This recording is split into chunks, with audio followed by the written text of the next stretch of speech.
Right. Well, welcome everyone. My name is Heidi White, and I am the Wellness Manager at JCC Greater Boston.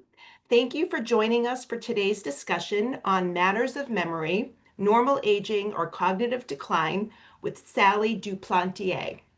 Sally is a gerontologist and researcher dedicated to making healthy aging accessible to everyone, including people in underserved and underrepresented communities. In 2019, she founded Zing to help older adults live their best lives longer. MSN recently named Sally as one of the top 10 inspiring women to watch in 2025 for disrupting the way we think about aging. She speaks regularly for organizations such as Stanford University and the American College of Lifestyle Medicine on topics of health, well-being, and inclusive approaches to healthy aging. Sally's research has been published in peer-reviewed journals, including Nutrients in the International Journal of Environmental Research in Public Health. Before I turn things over to Sally, just a few logistical items.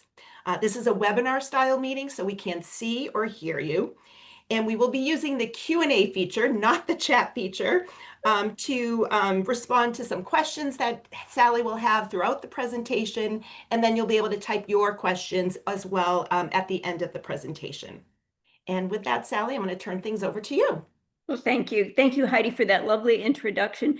Thank you to everyone who is joining us today. And let me go ahead and get started. All right, I think everyone can see that. Yes? All right, so as Heidi mentioned, I'm a gerontologist and a researcher, and my research looks at healthy aging and what we can do to support it. I also host something called Wellness Wednesdays, and I'm hoping that some of the people who regularly watch Wellness Wednesdays are here today. Wellness Wednesdays are free programs. They're online, they're always recorded, and they're on topics on healthy aging. And we just had our 100th episode yesterday, 100th episode. So we'll include a link to that in the follow-up materials. Now, I didn't grow up wanting to be a gerontologist. You know, I had a number of different careers, and I became a gerontologist in my mid-60s. So I had to go back to school. So I have a certificate in nutrition science from Stanford, a Master of Science in Gerontology from USC, a graduate certificate in qualitative research at Indiana U, and look how cool this is. I am now a doctoral student. I'm getting a doctorate in public health at Indiana U. And I will be 75 when I finish, but I figure I will be 75 anyway. That's a little bit about me on a professional level, but on a personal level, you might not know this looking at me, but I am the mom of a 5-year-old. You're probably wondering how that is. Would you like to see her? I brought a picture. There she is. She just turned 5. Her name is Bella.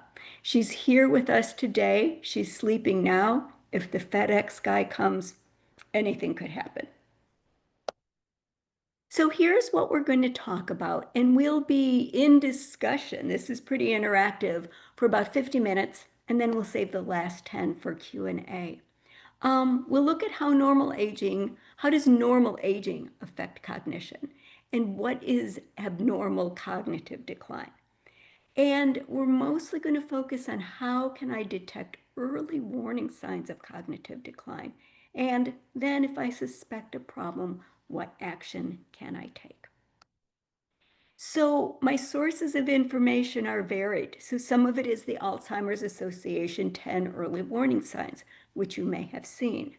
But I am balancing that with the latest neuroscience research on memory.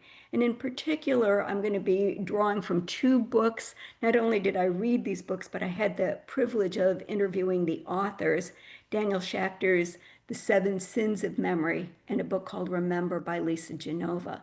Because what they tend to point out are the failings of normal human memory. Like not everything is a senior moment or a sign of cognitive decline. But most of this is actually based on my own research. It's based on case studies of caregivers and patients that I did from 2022 to 2023. So this article was published in 2023, and what I looked at, my co-author and I, was barriers and facilitators of health and well-being in informal caregivers of dementia patients or family members. And I asked each person as part of the interview, each caregiver, I said, when did you first notice signs of dementia? And so what I have done today for our webinar is I have brought these people in and I've used their case studies. Now I changed their names. These are not their real pictures, but the case studies are real. And together we're going to try to decide, wow, is that an early warning sign of cognitive decline or not? So that's what we'll be doing. But first, let me talk a little bit about normal age-related cognitive decline versus or age-related cognitive change versus abnormal change. So memory and our brain patterns, the way we think and process information, it changes with age. So there's really two kinds of intelligence. There's crystallized intelligence and there's fluid intelligence. And crystallized intelligence is our accumulated knowledge. Look at this. Our accumulated knowledge increases as we get older.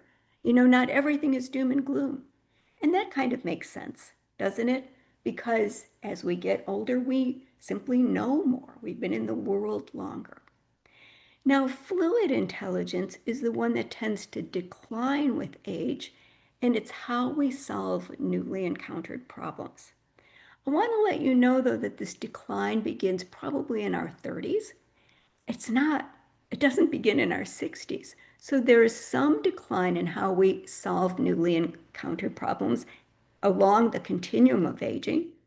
And this includes things like processing speed, how quick we are to kind of figure something out. It includes working memory. How many digits, how many words can we remember without having to look back at something? And it includes changes in executive function. So that's how we plan and organize information. But there's some good news here as well, because not everyone experiences the same levels of cognitive decline. It's not like that picture is the reality for everyone. In fact, there is research into superagers. You may have heard that term. There's research at my alma mater, USC. There's research at Northwestern School of Medicine. And these superagers are people in their 80s, mid 80s and older who have the physical and cognitive abilities of someone at least a decade younger. So these changes in memory are not inevitable. Now, dementia is an abnormal change. While it's associated with aging, it's not a part of normal healthy aging. And dementia is an umbrella term, and it includes a number of different types of different dementias. Alzheimer's is the most common, and that's the one we're really going to talk about today because it's in 60 to 80% of the dementia cases. Closely followed by vascular dementia, and I say closely followed because oftentimes people will have both Alzheimer's and vascular dementia. So vascular dementia is often associated with stroke, for example. It's changes in the blood vessels that ultimately cause damage to the brain. Lewy body dementia is about 5 to 10% of the people who have dementia. It's the type of dementia that Robin Williams had. And it's abnormal proteins that build up in the brain called Lewy bodies. It's often associated with sleep disturbances and hallucinations. And then there is frontotemporal dementia, which actually affects different parts of the brain, often associated with extreme behavior change. And that's the type of dementia that Bruce Willis had. So even though there's these many different kinds of dementia, they are not they are not normal. Now, what happens in Alzheimer's is actually changes to the brain. So you can see the brain on the right looks very different than the brain on the left. There's an abnormal buildup of tau tangles and amyloid proteins. There's a significant reduction in brain volume, especially in the part of the brain called the hippocampus, which is used to consolidate memory. And there is the presence of white lesions.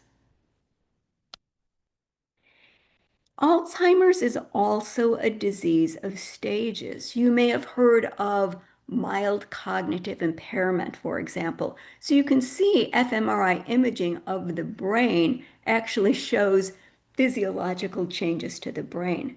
But from a behavior perspective, what I would say is that mild cognitive impairment, you start to notice memory changes, but you're still able to function. Whereas this disease progresses and continues to progress, you are no longer really able to do your activities of daily living without some kind of support. And so what's important is early detection. It's important for a couple of reasons. It's important in part because there are some medications today, currently, that can help slow the progression of the disease if it's caught early. But it's also important because people need to know your wishes. If you do have mild cognitive impairment and it progresses, what do you want to do? Where do you want to live? Who do you want to have take care of you? So brain changes can occur decades before symptoms, and signs of impairment may be subtle. So what the Alzheimer's Association says is know the warning signs. And that's what we're going to talk about today. But what do I mean by a warning sign? So here's how they define it. The warning signs of Alzheimer's disease and other dementias help identify early symptoms that may warrant medical condition. And I think that's really important.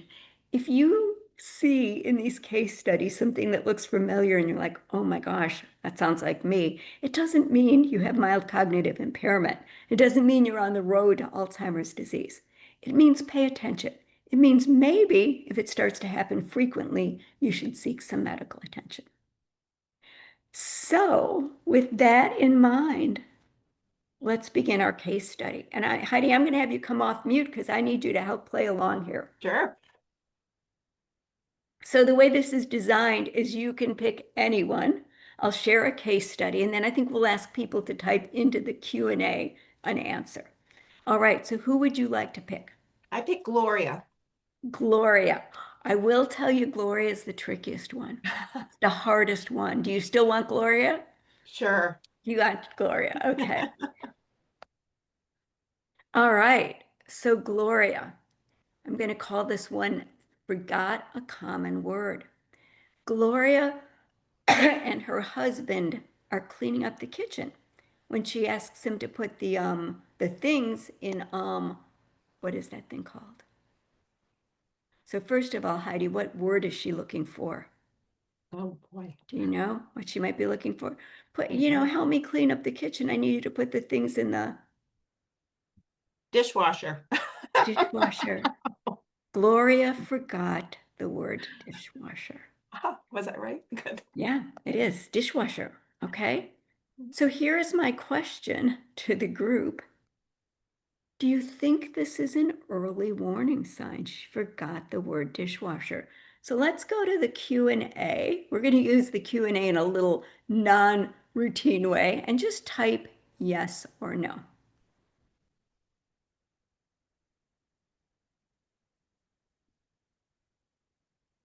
Somebody says no. I see some no's. Oh, this Q&A is working fine.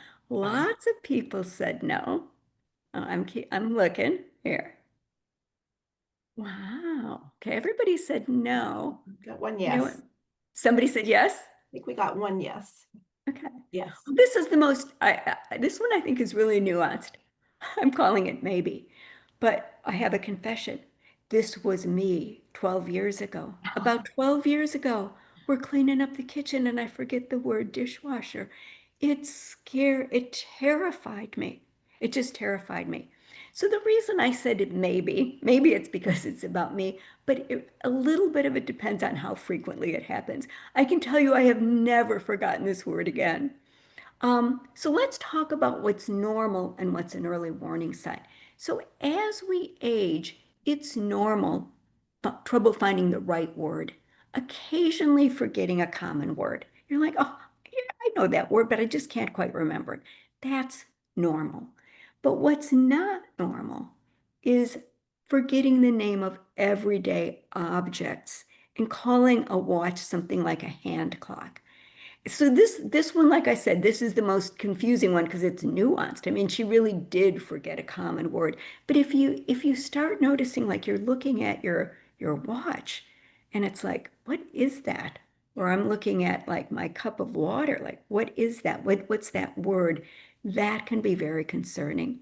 The other thing that may be concerning is if someone stops mid-sentence and they have no idea how to continue.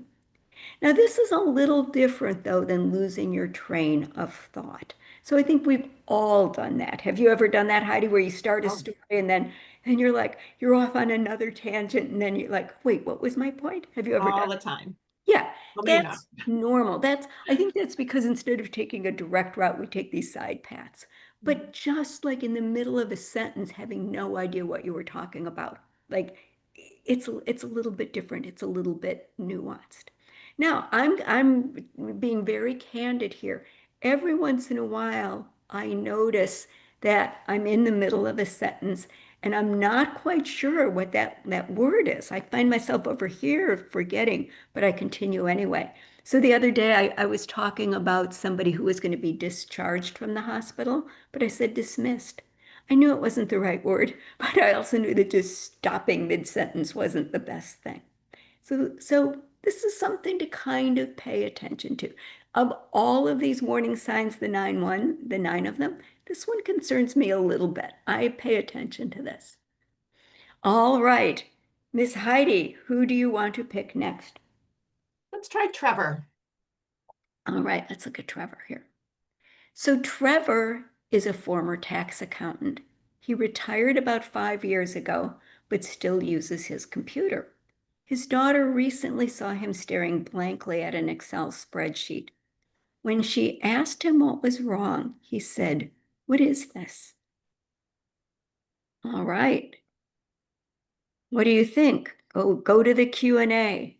Is this an early warning sign?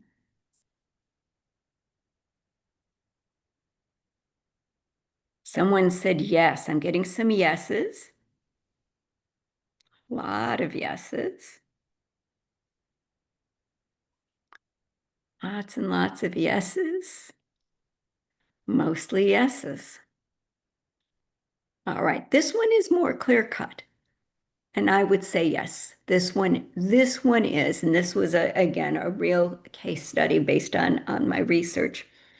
Um, so here's what's normal. Normal is confusion about new technology or technology features used infrequently. Heidi and I were talking just this morning in our prep session, like stuff that she does on Zoom that she doesn't do all the time. And that might be a little confusing. For me, it's every single time my iPhone gets a software upgrade and I swear they move something or change something. So that's normal. That's not dementia. That's not cognitive impairment. That's human. Okay? But here's what's not normal. What's not normal is recognizing a very familiar form of technology. In this case, a spreadsheet, which Trevor probably used for decades. You know, if Trevor had never seen a spreadsheet, then it wouldn't be the case, but he had used it every day. So that would be something to be concerned with. All right, Heidi, who should we pick next? Barbara. Barbara. Okay. Barbara and her friends are talking about an old sitcom, Cheers, and what the actors are doing today. Even though she's watched every episode, including reruns, she can't remember the name of Ted Danson's girlfriend. Barbara admits this happens a lot. Okay, so first of all, who was Ted Danson's girlfriend? Do you remember? That's okay. Somebody will know it in the Q&A. He actually had two, so there's a couple of them. But is this an early warning sign? She can't remember. Okay, of course, Heidi, I don't even know if you watched the show. Did you used to No, watch the not show? much. No. No. So it was Shelley Long was one of his girlfriends, and Kirstie Alley was another one. All right. So is this an early warning sign? Let's go to the Q&A and see what people say. People are mostly saying no. I wonder if we have any yeses in here. They're all saying no. And that is correct. This is a no. So this is something called a tip of the tongue moment. It happens to everyone. It happens to 30-year-olds. When you're trying to retrieve a name, a movie title, you know, but you can't retrieve. That happens to everyone. So TOTS isn't really a memory problem. It's more of an access problem. There's weak neural activation. So for something like this sitcom that you watched years ago, it's not like you're thinking every day probably about Ted Danson and Cheers and his two girlfriends. So when something like that comes up, we just don't have a frame of reference for it. So it's weak neural activation. Now, Heidi, let me ask you a question since I can't ask the audience since this is a webinar. Let's say you forget the name of somebody and you go away for, I don't know, an hour or you do something else. What might happen? I forget the name of somebody. Yeah, let's say you forget the Oh, name of somebody. oh, Yeah, and then it will come to my mind. Yep. yeah, Like, it yeah, just it will pop comes. into my head. Yes, Yes. for what seems like no reason, but your brain is smart enough. It's actually trying very hard to make a neural connection and it's trying to find that. So even though it seems like it just pops up out of nowhere. Mhm. Okay, so TOTS is normal, happens all the time. Um, Again, we're back to that Gloria thing. Frequently, I added forgetting the names of everyday objects. Okay, so that's different. That's different than Ted Danson's girlfriend or a name. All right, Heidi, who should we pick next? David. David. So David has managed the household finances for years. His wife observed that it has been taking David longer and longer to pay bills and balance the checkbook. Recently, she discovered 5 unpaid overdue bills in a desk drawer. So what do you think? Is this an early warning sign? Let's go to the Q&A. So everybody is saying yes. I have to tell you, this is actually working better than chat because I can see where things start and stop. Boy, everyone is saying yes. Let's find out. This one is a yes. So what's normal is if we are slower to do calculations, especially in my head. I was never great at calculations in my head. I'm worse now. That's normal. Okay. And an occasional unpaid bill or a financial error, like that's really not problematic. That's normal. But an early warning sign is this loss of ability to develop a plan or work with numbers. So it shows up in things like paying bills, following a recipe, anything with planning. And it might be you could still follow the recipe, but you get confused. It takes a lot longer. You have to go back and keep reading it. You're unclear. Um, and again, that might happen occasionally. So a lot of this is how frequently it happens.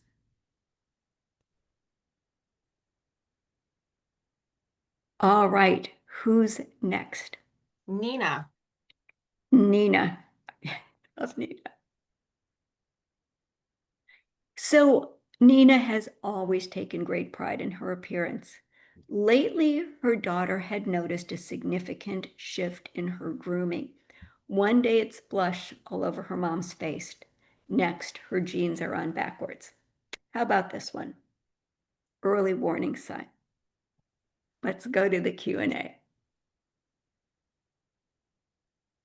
And we're getting a lot of yeses, all yeses, everyone. Hey, thanks everyone for typing this in. It's helpful. Yeah, this is definitely an early warning sign. And interestingly enough, grooming oftentimes appears well before, maybe even years before memory change. So what was interesting with this one, it was the daughter, a 30-something-year-old daughter of a mother with early onset Alzheimer's disease. And I mean, her mom would just like she would put her bra on outside of her clothes. It was just bizarre. And then, of course, her mom denied that anything was wrong. But here's what's normal, and I can attest to this, being more relaxed about appearance, going for comfort, not style. I have a confession to make that during the pandemic, I kind of stopped wearing pants with zippers. And now I have to be kind of hard pressed to go back to that. So comfort, comfort in shoes, for example, no longer the heels. That's normal. Not putting on makeup all the time if we're women and we go out, putting on sunglasses and a hat, for example. That's normal. But what's not normal are significant changes in grooming and cleanliness. And as I said, sometimes this can precede, um, the memory changes. It can be more challenging for someone, though, who was never really good at grooming. It might be harder to detect. In this particular case, this daughter, she said, my mom used to wear high heels everywhere except the gym. She wore her high heels even to the grocery store. So it was very significant, a significant change. All right, Heidi, who should we pick next? Geez, so now I'm forgetting who we I picked. know. Let's go with Renee. I know it's like it's its own memory test. Okay, so Renee has been a welcome addition to a neighborhood bridge club for years, but something has changed. She is quick to snap at people and accuses them of cheating. She seems suspicious of the other players and the intentions. Is this an early warning sign? What do you think? I'm checking the Q&A and everybody is saying yes. Everybody's saying yes. Oh, thank you, Sharon. I like that Sharon said not necessarily, because while I am going to call this an early warning sign, as I was kind of scoring this, yes, it could be something else. I mean, it could. So I think one thing I would say to Sharon's comment is that any of these could be something besides an early warning sign of Alzheimer's. So it could be medications, it could be stress, it could be somebody really is cheating at bridge. There are many things. It's part of the reason we'll talk about why you should be assessed, because it's not always an early warning sign. But in this case, in this particular case study, the interview I did, it really was an early warning sign. So here's the thing though, as we get older, kind of like our routines. I like my routines. I don't like my routines change too much, even though I'm trying to be open to new stuff. And so it's okay to be irritable if a favorite routine is changed. That's normal. But the early warning sign are things like changes in mood and personality. And so if you see somebody who never used to be suspicious but is now suspicious, or they're easily upset, or depressed, fearful, or anxious. And this is kind of a mixed bag because I think, many of us can be depressed, fearful, or anxious because of world events, not necessarily because of Alzheimer's or dementia.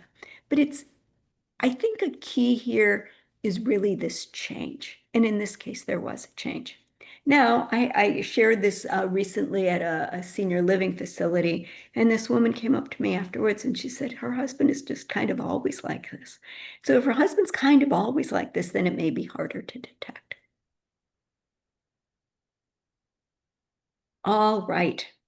Who do, Yeah. who haven't we chosen? Maybe Claire or Andrea? Yeah, they're both different. Okay, we'll go with Yeah. Claire. Okay. Okay. Claire drove to the shopping center this morning and stopped at several stores.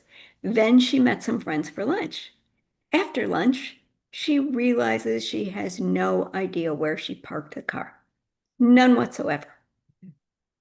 All right. What do you think on this one? Is this an early warning sign? I love how interactive this is. Thank you, everybody, for typing in. All right, let me see here. Is this an early warning sign? Everybody's pretty much saying no. I love that someone said maybe. I love Sharon. Sharon's favorite now is not necessarily with a smiley face, maybe. Okay, so I think we have some nuance here. In this case, I'm going to say no, but I am going to tell you the distinction between why this isn't, but why a similar situation might be. So, forgetting where you parked the car, especially if you stopped at several stores and some time has passed since you parked, is normal. And it's a normal challenge we have with memory is paying attention. So we remember things that we pay attention to. We remember things that are really emotionally significant, like the birth of a child. Um, but we don't remember a lot of stuff, and that's good. There is something called HSAM, highly sensitive autobiographical memory. A famous actress, Mary Lou Henner, has this. Mary Lou Henner could tell you that when she was age 12, what she ate for lunch on November 13th. She remembers everything.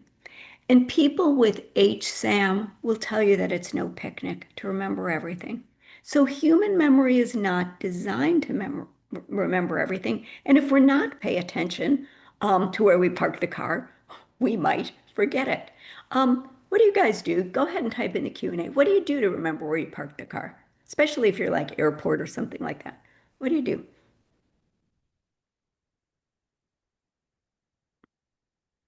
Somebody takes a photo. Yeah, absolutely. That makes a lot of sense. So sometimes I've taken a photo of the cars next to it and I've thought, oh, that wasn't good because those cards change. Look at a row number or write a row number down. That's not cheating. Surroundings, store names where we parked. All of these are things that require you to pay attention. Yep, absolutely. So that's pretty normal. But here's what's not normal. And this, I would say, is one of the more significant and serious early warning signs. Finding yourself in a shopping center with no idea how you got there. And there is a wonderful movie. It's a book and a movie. I'm gonna type it in the Q&A. I don't think I can, so I'll just tell you what it is. It's called Still Alice. And it's a novel by Lisa Genova, who wrote the book called Memory. She's a neuroscientist, and they made it into a movie as well.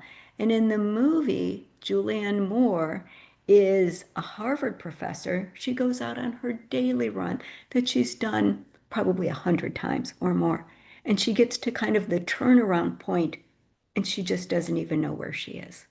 So that's a significant and pretty scary one. But forgetting where you parked the car, where you put the keys, where you put the glasses, the phone, the list goes on and on. We need to pay attention. All right, let's go back. Who are we going to pick next? I think Andrea might be the only one left. Andrea. Yeah, we have Andrea and then we have Teresa. I don't think we've done Teresa yet. Teresa. Okay. Andrea walks her dog, Colby Jack, twice daily and often runs into the same people. She meets a lovely young couple who are also walking their dog. They introduce themselves as Carrie and Irene. Within seconds, Andrea has forgotten their names. She may, in fact, remember the dog names, but she's totally forgotten Carrie and Irene's names. So what do you think? Is this an early warning sign? And let's look at the Q&A. People are saying, I'm seeing no, no, no. Thank you for typing that in. Still Alice, somebody typed that in. No, no, no. Shasha didn't even hedge your bets on this one. No, everybody's saying no. And this is no. This is no. But let me tell you a little bit more about this one. So forgetting proper names is normal. Our brains have just not evolved to remember proper names. Okay? They just don't work that way. So part of this one is also paying attention. A lot of times, don't we ask people what their name is? Oh, hi, I'm Sally. And they tell us, and we're not paying attention. We're thinking about I've got to get home for a Zoom. The dog's got to turn around. We need a potty break. I mean, whatever. We're not paying attention. But help me out here. Let's say, and it may be that they're not important, like I don't really care if I remember their names. But in this case, Carrie and Irene really were my neighbors. I chose real names for them. I just saw them the other day and I said, hi, Carrie. Hi, Irene. How are you? It made me feel so good to remember their names. So go to the Q&A and tell me, how do you remember names? How do you remember names if you see people? Repeat the name. And Nolan, yes, that's a great one. And I'm going to come back to that one. What else do you do? Association. Yes. So, like if you're in your 70s, like me, it might be, oh, like Cary Grant and Irene Dunn association, or you might have an Aunt Irene. Repeat and attach meaning. Yes, absolutely. Um, I mean, this is interesting, but like Carrie, it could be attached meaning. It could be like Carrie, like, I see his dog, but I'm picturing him carry his dog. Write it down. Okay, so these are all great. So I want to talk a little bit about the repetition. Remember, I said we remember things that are emotionally significant. We remember things that we pay attention to. We remember things that we repeat. Repetition is one of the best ways to remember things, and it's why stupid jingles from like when I was 8 years old, I still remember. I don't know how many of you remember this one. Plop, plop, fizz, fizz. Can anyone fill the rest in? Plop, plop. I don't know how old this group is. Plop, plop, fizz, fizz. I gave this the other day and people knew it. I know it. Do you know it? Heidi, plop, Hey. plop, fizz, fizz. Oh, yes. The people in the chat know it too. Oh, what a relief it is. Yes. Like, why do we know that? That's not important. That's not emotionally significant. I don't even know if I was paying attention at the time. We just heard it so many times. So I loved what you also said about association and writing it down. Those will help create cement memories. Sometimes in my neighborhood where I live, we have a lot of people of Indian descent, and the names are so, I don't know, pras, like what is that? I don't even know how to associate that. And I just ask people to spell it. And then I'm like, oh, pras, Pras, that type of thing. Okay, so we know that that's normal, but what's not normal? We're back here forgetting the name of everyday objects like dishwasher, which I will never, ever forget. All right, I think we have one more. Who's the last one? Teresa. Teresa. Teresa keeps forgetting to take her medications. She has the best intention to take her pills at lunchtime with food, but often forgets, or she thinks she forgets. She is not sure. Is this an early warning sign? Let's see. We're getting some mixed answers. Yes and no. This is my favorite. I hope not. No, maybe not necessarily. Probably not, but could be. Okay, people are hedging their bets a little bit on this one. Okay. So I am going to call this one no, but I'm going to give you some nuances about it. Forgetting something to do in the future is a failing of human memory. She is going to remember to take her pills. That's in the future. Our ability to remember something in the future is called prospective memory. And if you remember nothing else from this webinar, it's that prospective memory is just kind of stinky in humans. We don't remember what we're going to do. So if we think if we're driving home and we think, oh my gosh, I know I need a loaf of sourdough bread. I promised Rob I'd get that sourdough bread. And then somehow magically we're in the driveway. And I'm like, oh, wait, I forgot. That's perspective memory. It's our ability to remember something we are going to do. It's even the reason when we walk into a room for something, we forget what we went for because our brain is just not wired that way. We're not very good at that. Now, this is interesting. Forgetting something you just did a minute ago. And I would say something like eating breakfast. If I eat breakfast and I really totally forgot I ate breakfast, that would be an early warning sign. These pills are a little bit tricky because I think sometimes we just take pills and we're not even paying attention and then we don't know. So what do you guys do to remember your pills? Because it sounds like people kind of forget this. So somebody sets, it looks like set phone alarm. So somebody has a system. They set a phone alarm. They prepare. I'm going to assume that prepare means maybe you put them in a little pill box. I'm guessing at that one. Write it down each day. Did I take it? Use a pill box. Yes, yes, yes, yes. Use the pillbox. Yes, you have a system. And so I think this is really interesting. I asked Lisa Genova about this. I said, so like, is it cheating to have the pillbox or is it cheating to write it down? And she said, don't waste like your effort on trying to remember that. Have a system, you know? That's why lists are helpful. I'll ask you guys this one. Is it cheating? I have a twin sister. I do not know her phone number. Isn't that something? I can remember my parents' phone number from when I was 10. I don't know her phone number. And the reason I don't know it is what? Because I use my phone. And then I just look up her name and then I use the phone number. So is that cheating? Does that like in some way make our brains too lazy because we're just looking up a name and phone number? What do you think? Yes or no? No. People are saying no. And that's what Lisa said too. She's like, don't waste it on that. She said, we're just not very good at that. That's fine. That's not a problem. If you want, in the Q&A, we can talk about AI, but looking up phone numbers is not a problem. All right. So I think, did we do them all? I think we did. We did. Yeah. So let's go to From what I can remember. If we made it into a jingle, you'd remember it. Okay.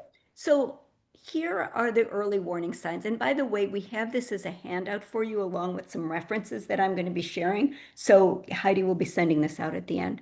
So memory loss that disrupts daily life. Hang on, I got to move my Zoom controls out of the way here. Like forgetting what you just did, like eating breakfast or not recognizing familiar objects, not recognizing where you are or how you got there. If you have trouble with familiar tasks, bill paying, recipe following, new problems with words or speaking, especially forgetting the names of everyday objects, hygiene or grooming, and then changes in mood and personality. Changes, not just if you were always cranky, being more cranky, but sudden anger or extreme social withdrawal. Those are the early warning signs. So then you might be saying, well, what action should I take if I suspect I have a problem? And I will say the people who usually come to Wellness Wednesdays and the people who I think are here today, you probably have very high cognitive reserve. Give me a second, I have a little cough. So cognitive reserve means that because of years of education, strong socialization, strong social skills, you might have a little something going on and you're able to overcome it, and that's okay. But inside you might be saying, wow, I might suspect something. Here's my advice is whether you suspect there's anything or not, there's action you can take now because we're all getting older and just age alone increases our risk factor.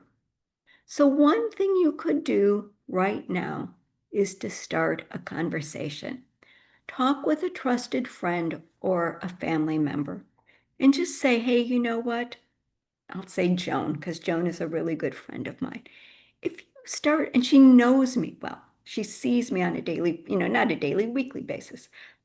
If you start to observe these signs in me, here's what I'd like you to do. And maybe it's tell me, maybe it's write them down, whatever that action is. You notice I have two friends here. I didn't have somebody with their husband.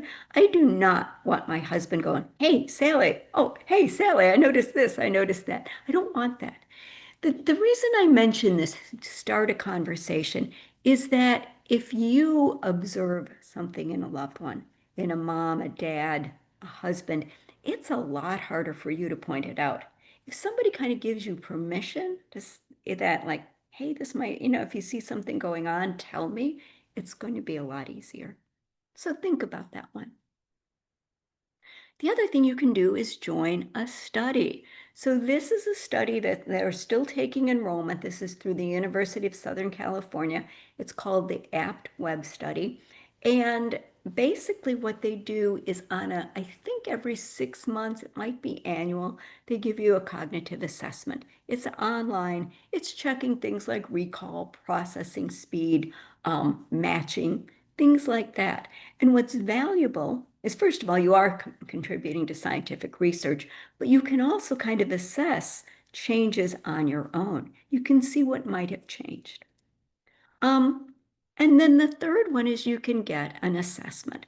Now, I am sure there's amazing places in Boston where you can go for cognitive assessment. I'm on the West Coast, I'm in California, but I'm going to tell you about a free service that's through the Stanford VA Alzheimer Center. It's free to anyone, no matter where you live, no matter if you've been a veteran, not a veteran. It's free assessment. And they can do baseline. So, hey, I'm not having a problem, but I'd like to know where I'm at now. Or they can do a comprehensive evaluation.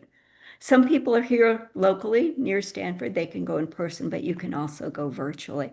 Um, it's a medical and neurological exam where they will actually access some of your medical records, cognitive testing, interview with a study partner. Remember, it's helpful to have somebody else who can weigh in on, gee, I saw these changes in Sally, or, Sally's just not, yeah, the grooming, it's really gone downhill. And then there's a family consultation. And I know the director of this program. She's lovely. Her name is Lori. And we've talked about this a lot. She said, Sally, so often we find problems that are not related to dementia. Vitamin B deficiency, vitamin D deficiency, some source of undiagnosed anxiety, polypharmacy, where we have too many competing medications. Everything isn't Alzheimer's or dementia. So I think it's just a great service. They probably see about 100 patients a year, 100, 120. Okay, here's my top takeaway, and then we'll go back to the Q&A for comments and questions. I think we're very much on time here. Is that our memory is beautifully imperfect. And forgetting is often just part of being human. It's not a sign of decline. Knowing when to seek help can make all the difference in protecting the mind we depend on. So I will share this screen briefly, and we'll go to Q&A. But this is my contact information, but Heidi's going to share it, and it's also in the handout. And I welcome ongoing questions, comments, etc. But let's see what you might have to say in the Q&A now, because that worked pretty well for people to type in the Q&A. Yeah, it did. I have a question actually. Sure, absolutely, while When people are when typing. does it become unsafe for someone to drive if you've noticed some changes in memory? And what do you do about that? This is okay. So Heidi, this is a really good question. It's actually one that if you were to go to the Stanford VA Alzheimer's Center for an evaluation, it's something they talk about as part of a family consultation.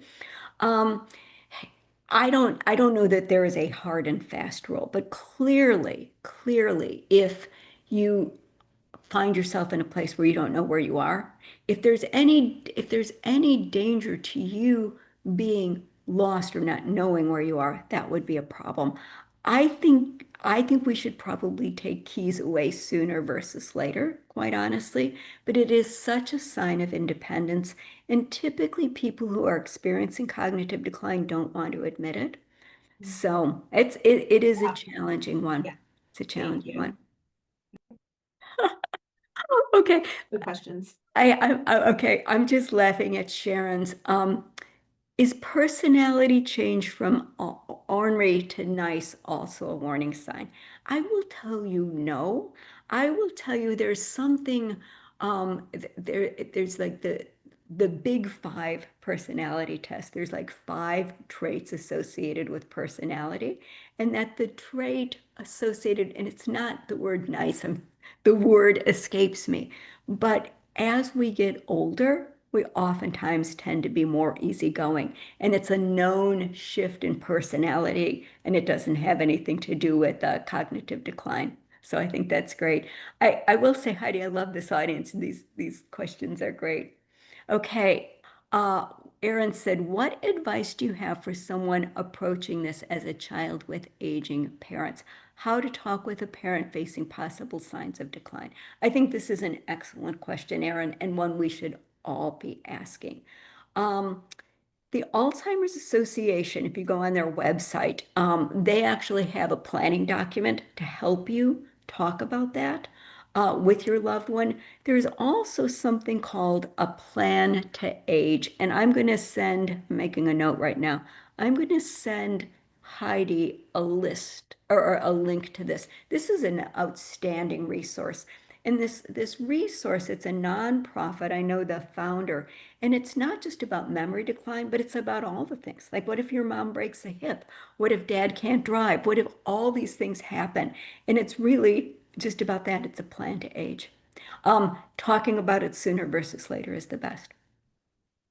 I think this question has to do with Alzheimer's. Is it slow or fast to progress from one stage to the next? It's usually slow, but this progression can take 20 years, and it could take just a few years. Usually early onset Alzheimer's, which occurs before age 65, is a little bit faster to progress from time to diagnosis, but it does vary based on the type of the dementia. It also varies based on the overall physiological health of the individual.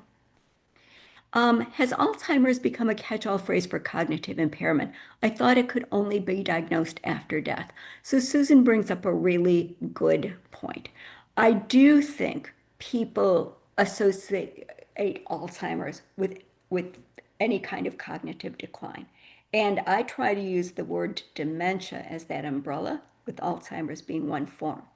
Um, you're correct in that in the past, Alzheimer's could only be diagnosed after death based on the brain pathology. And I wrote a paper in 2021 where I said that, and I had references. It's shifting a little bit. There are blood tests that are available now, but not in most clinics where blood tests can, and I can't say that they determine it 100%, but we're getting closer to blood biomarkers that will actually measure the amyloid beta protein and tau in somebody. The other thing is that you can have the pathology in your brain. You can have all those tau tangles and amyloid protein and not show any signs of Alzheimer's. What do you do if you notice these changes in a parent and they are in denial? Similarly, what if they do not want to give up driving even though they should?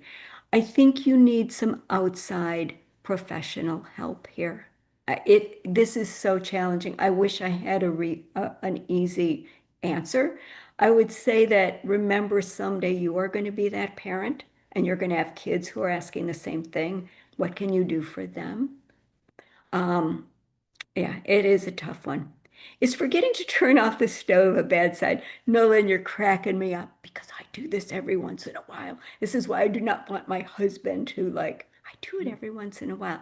How often does it happen? It's not good. I try to have more of a system just because of other safety issues. But yeah, I don't know. Remember, I'm the person who forgot the word dishwasher. Maybe we should just keep me out of the kitchen. I'm watching our time here. You guys are cracking me up. Is it genetic? Are you more likely to get dementia if a parent or grandparent had it? Two answers here for Alzheimer's. There is something called the APOE4 gene. It is a risk gene. If you have that gene, that LA from both your mom and your dad, you're at greater risk. But it's a risk gene. Then there is a deterministic gene that is associated with early onset Alzheimer's. If you have a mom or a dad who had Alzheimer's before age 60, there is a good likelihood that you will get it. However, it's not carved in stone. And this is why this talk that we did yesterday on health behaviors makes such a difference to be able to stave off cognitive decline. All right, I think we have time for the last question. Are there exercises, mental or physical, that people can do to lessen the likelihood of Alzheimer's? Yes. And you know what, Heidi? We're going to give people a bonus. I'm going to give you the recording to yesterday's Wellness Wednesday. We had an excellent speaker, Dr. Emma Dotson, who talked about the 7 habits of brain healthy people. And so we're going to give you that as a bonus, that recording. And you will see all the different lifestyle things that you can do, including exercise. Is there a cure on the horizon? I think the good news is that we're learning so much more about the role that lifestyle can play in preventing Alzheimer's. At least 45% of dementia can be prevented through lifestyle change. Wow. I know. This is amazing. Well, I just want to thank you so much, Sally, for sharing this important information on memory, normal aging versus cognitive decline.